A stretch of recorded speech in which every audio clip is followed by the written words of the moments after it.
मैं हूं इंद्रा और लेकर आई हूं आप सभी के लिए एक नई जानकारी। क्या आप जानते हैं जंगलों की एनसाइक्लोपीडिया के बारे में? जी हाँ, पद्मश्री पुरस्कार से सम्मानित तुलसी गौड़ा पर्यावरण की सुरक्षा में उनके योगदान के लिए 8 नवंबर 2021 को पद्मश्री पुरस्कार से जिन्हें सम्मानित किया गया। इन्हें जंगलों की एनसाइक्लोपीडिया कहा जाता है। तुलसी गौड़ा कर्नाटक की एक आदिवासी महिला हैं जो कर्नाटक में हल्लकी स्वदेशी जनजाति से संबंधित हैं।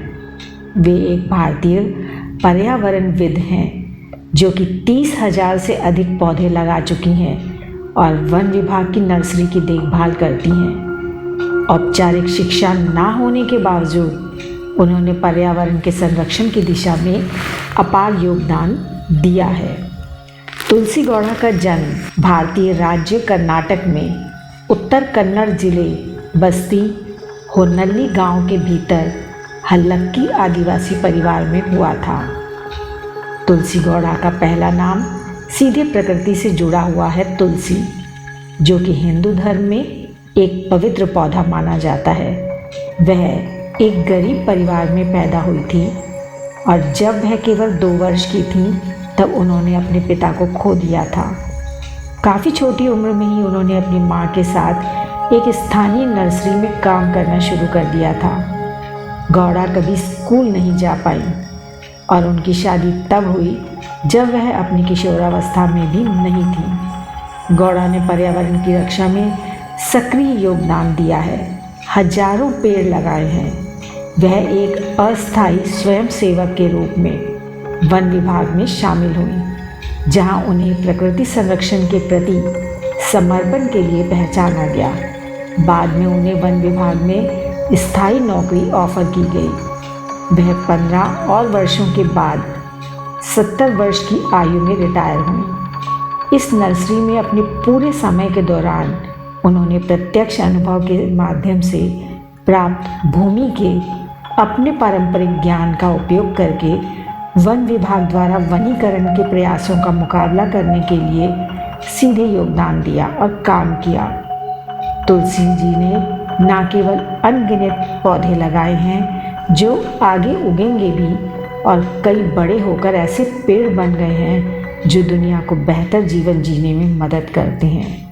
उन्होंने शिकारियों को वन जीवों को नष्ट करने से रोकने में भी मदद की और कई जंगल की आग को रोकने के लिए भी काम किया है। जनजातीय लोगों पर राष्ट्रीय समिति की रिपोर्ट के अनुसार जनजातीय क्षेत्र खनिजों से भरपूर हैं। ओडिशा, छत्तीसगढ़ और झारखंड राज्यों में पर्याप्त खनिज भंडार हैं। उनके पास भारत का 70% कोयला भंडार, 80% उच्च श्रेणी का लोहा, 60% बॉक्साइट और क्रोमियम का भंडार है।